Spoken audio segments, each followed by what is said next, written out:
falar aqui sobre discipulado. Ontem eu estava conversando com um irmão da igreja, falando sobre a cultura da CDJ, e aí eu comecei a mencionar vários elementos que fazem parte da nossa cultura. Excelência, Evangelho do Reino, propósito eterno de Deus, santa intromissão, hospitalidade e honra, e até que nós chegamos no tema discipulado. E quando a gente chegou no tema discipulado, ele disse assim: nós já fomos bem mais fortes enquanto igreja na relação do discipulado. Nós já falamos mais do discipulado, já vivenciamos mais o discipulado, e aquilo ali me incomodou, porque hoje eu estou pastoreando a igreja e eu não compreendo dessa maneira, que a gente ficou mais fraco no discipulado. Pelo contrário, eu entendo que a gente ficou mais forte e mais maduro.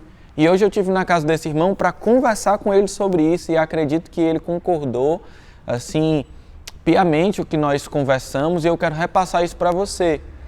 Principalmente você que tem uma visão ainda no discipulado, no modelo antigo, ou você que fez parte do começo da CDJ, os primeiros anos, e que hoje talvez tem o mesmo discurso que o irmão tinha ontem. Poxa, a gente já foi mais forte do discipulado, hoje a gente está mais fraco. O que é que acontece? Nós começamos a igreja em 2013, e a nossa história aqui vai servir para muitas partes do corpo de Cristo. E nós percebíamos a importância do discipulado, da pessoa chegar na igreja, ser acompanhada, ter alguém para ela prestar contas, para receber conselho, para andar na luz, para a pessoa não ficar solta. E a gente via muitas partes do corpo, literalmente a pessoa chega, passa 10 anos e não abre a vida com ninguém, não é acompanhada por ninguém, mesmo quando a pessoa quer, ela não tem um processo de discipulado. Então, nós tínhamos inclusive uma máxima que até hoje a gente usa, que Jesus não nos mandou fazer salvos, mas nos mandou fazer discípulos. Então, o nosso foco como igreja era fazer discípulos, e o programa do discipulado, o processo do discipulado era muito forte aqui no nosso meio. Praticamente a gente desenhou uma igreja só para discípulos. Então você chegava, logo no começo, você já era encaminhado para um discipulado, você às vezes estava visitando, e a gente já falava sobre o discipulado e tal, e era discipulado para cima, discipulado para baixo, e a nossa energia era voltada para o discipulado, que é o processo de gerar o caráter de Cristo em outras pessoas, formar o caráter de Cristo em outras pessoas, ensinar a pessoa a obedecer o que Jesus ordenou. Muito bem. Tivemos uma mudança, assim, muito significativa na compreensão do discipulado e automaticamente na prática da igreja. Por quê? Pensa que a gente discipulava todo mundo que chegava. Então, qualquer pessoa que fazia parte do hall de membros da CDJ tinha um discipulado pessoal, 1 a 1, e a gente colocava toda essa carga no discipulador para ele gerar a vida de Cristo no discípulo. Só que tem muitas pessoas que não estão a fim de serem discipuladas. Tem muitas pessoas que não têm um coração de discípulo. Então, era como se a gente estivesse colocando tempero numa carne estragada. A gente estava colocando algo maravilhoso, que é o processo do discipulado, mas para uma pessoa que não está afim, para uma pessoa que não está disposta. Então, resumindo aqui, a gente pegava, eu acho que 60% da nossa energia. Sempre na igreja tem a galera que está fluindo mais, o pessoal que está melhor com Deus, que está mais disposto a servir, a amar. Então a gente pegava essa turma e canalizava a energia desse pessoal para discipular. Inclusive aqueles que não querem nada com nada. Resultado, boa parte da nossa energia, eu acho que 60% da nossa energia era derramada na vida de pessoas que não estão afim. Então a gente ficava se esforçando, indo atrás, ligava. Eu lembro de casos de pessoas que não demonstravam o mínimo interesse, que não tinham compromisso, que não tinham autorresponsabilidade, que não cumpriam aquilo que era estabelecido. E eu ficava indo atrás, ligava, insistia, ia atrás, dava carona, buscava quantas vezes incansavelmente, e gastava muita energia com essas pessoas, inclusive deixando de dar atenção para outras pessoas que queriam mais e de ganhar novas vidas para Cristo. Foi aí que girou uma chave de compreensão, que isso não foi do dia para a noite, foi um processo onde nós entendemos que não dá para ajudar quem não quer ser ajudado. Uma premissa, para ser bem redundante aqui, algo essencial, algo fundamental para nós ajudarmos alguém, é a pessoa querer ser ajudada. E o discipulado é uma grande ajuda. O discipulado é uma bênção tremenda, mas quando não encontra uma pessoa que quer, meu querido, não funciona. E olhando para a vida de Jesus, nós percebemos que Jesus ele dedica essa atenção especial do discipulado para alguns que estão envolvidos, para alguns que estão comprometidos, porém, Jesus também tem uma multidão. Jesus também tem uns críticos que não querem obedecer à palavra, querem ali ficar só observando e criticando. E Jesus não se propõe a discipular essas pessoas de perto. Então, o discipulado é uma bênção quando a pessoa quer. O discipulado é uma bênção quando a pessoa está preparada. A partir dessa compreensão, nós mudamos o nosso jeito de fazer igreja. Nós continuamos com o mesmo objetivo: formar uma família de muitos filhos semelhantes a Jesus. Para isso, nós pregamos e anunciamos o reino de Deus e fazemos discípulos.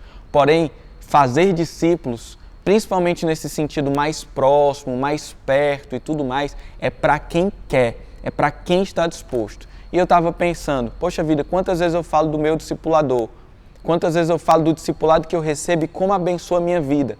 Fui para São Paulo quando eu estava no processo de noivado para receber aconselhamento, várias experiências com Deus, várias coisas que aconteceram na minha vida a partir desse vínculo de discipulado. E eu parando para pensar, eu disse assim, cara, às vezes eu passo 2 meses sem receber uma ligação do meu discipulador, mas eu elogio muito o meu discipulado. Mas por quê? Porque eu vou atrás, porque eu estou interessado, porque tudo que ele fala eu anoto e eu vou com a disposição de seguir. Não é uma coisa que ele fica vindo atrás de uma pessoa que não quer, e por isso que flui. Eu comecei a olhar para a vida das pessoas que fluem no discipulado, são aquelas que querem, são aquelas que estão desejosas, são aquelas que têm sede da palavra, são aquelas que querem receber um conselho, são aquelas que decidem andar na luz, o poder da decisão. Eu preguei um dia sobre isso. Deus atua na vida do ser humano no poder da decisão do ser humano. Deus não opera um relacionamento íntimo com você se você não decidir seguir Jesus. Se nem Deus faz isso, querido, que dirá nós que somos limitados. Se Deus, que é ilimitado, ele decidiu atuar na vida de um ser humano quando ele crer, quando ele quer, quando ele decide, que dirá nós. Olha Jesus com o jovem rico. Jesus fala a proposta para o jovem rico não quer. O que é que Jesus faz? Fica indo atrás, fica insistindo? Não, Jesus respeita a decisão dele. Quando uma grande multidão quis se afastar de Jesus, Jesus não ficou indo atrás e tudo, não, vamos aqui, vai dar certo e tal, ligando. Não, Jesus fez o quê? Jesus olhou para os discípulos e disse, vocês querem também? E aí os discípulos, convictos, preparados para o discipulado, disseram, Senhor, para quem iremos, se só Tu tens as palavras de vida eterna? Então não é que nós deixamos de dar atenção para o discipulado, nós continuamos com o foco de fazer discípulos. Só que hoje a gente entende que só dá para fazer discípulos com quem quer ser discípulo, com quem já foi convencido pelo Espírito Santo a caminhar com Jesus. Se a pessoa não está sendo convencida pelo Espírito Santo, não somos nós que vamos convencer. Se a pessoa não decidiu querer ser ajudada, nós não conseguimos ajudar essa pessoa. E aí, quando você coloca esse processo disfuncional de discipulado, que é você ficar indo atrás de uma pessoa que não está muito afim e tudo mais, você muitas vezes gera algo terrível no relacionamento humano, que é o quê? O discipulador, ele começa a alimentar um domínio na vida do discípulo. Porque já que o discípulo não quer andar na linha, então ele fica meio que dominando, meio cercando. Já fez o devocional hoje, vai vir para a igreja amanhã, não sei o quê, fica naquela cobrança, aquela coisa chata, parece uma mãe que fica cobrando o filho. Então o ser humano, infelizmente, ele tem um apego ao poder, ao domínio, ele quer dominar sobre o outro. Muitas vezes isso acontece, qualquer um de nós estamos sujeitos a isso, mas isso não é funcional, isso não é mover do Espírito Santo. De outro lado, nós temos um ser humano que não quer assumir a responsabilidade da sua vida e que quer ser codependente de alguém. Tipo assim, eu fico dependendo do meu discipulador me ligar, eu fico dependendo do meu discipulador me instruir, eu fico dependendo de alguém para me animar e eu nunca cresço na minha fé. Eu me torno um crente, se é que eu posso dizer que é crente, mas eu me torno um crente débil mental, espiritualmente falando. Por quê? Porque eu não desenvolvo, eu não aprendo a ouvir Deus, eu não sigo Jesus de verdade, eu fico só ali na sombra de uma pessoa que está o tempo todo dando corda. Já viu aquele carrinho de fricção que você precisa fazer assim para ele andar e depois ele para? Tem discípulo que é assim, só funciona no impulso ali. Quando o discipulador para, ele morre espiritualmente. Por quê? Porque ele não está andando de verdade. Aí eu falei assim com esse irmão: querido, se todo esse esforço valesse a pena, eu faria, sabe? Mesmo sendo desgastante ficar discipulando quem não quer, mas no final a gente vê uma pessoa maravilhosa, resolvida, eu faria. O problema é porque no final não gera resultado. Além da gente se esforçar, além da gente se desgastar, no final não gera um discípulo. Porque a pessoa, na verdade, ela nunca andou no caminho. Você carregou ela no caminho. E quando você carrega, a pessoa não anda. E quando a pessoa não anda, depois ela volta tudo de novo, porque ela não viveu as experiências que ela precisava. Então, hoje nós estamos determinados a fazer discípulos, a nos doar para as pessoas que querem ser discipulados, mas tem uma condição para ser discipulado. Principalmente nesse nível de proximidade, 1 a 1 e tal, é a pessoa querer, é a pessoa estar convicta, é a pessoa estar decidida. Sem isso, meu querido, o discipulado não flui. E aí, dessa forma, eu entendo que não é toda a igreja, no sentido organização, todo o hall de membros, que está preparado para ser discipulado. Tem muita gente que chega como multidão, tem muita gente que chega como crítico, e vão ter também as pessoas que chegam como discípulo. A gente está apontando o caminho do reino, queremos formar discípulos, apontando para Jesus. Quando a pessoa quiser, a gente vai estar lá pronta para ajudá-la. Mas se ela não quiser ser ajudada, ela fica como multidão. Porque a pior coisa é querer discipular alguém que não é discípulo. Então fica aí a lição, e isso é um discipulado amadurecido, que é o que nós propomos hoje.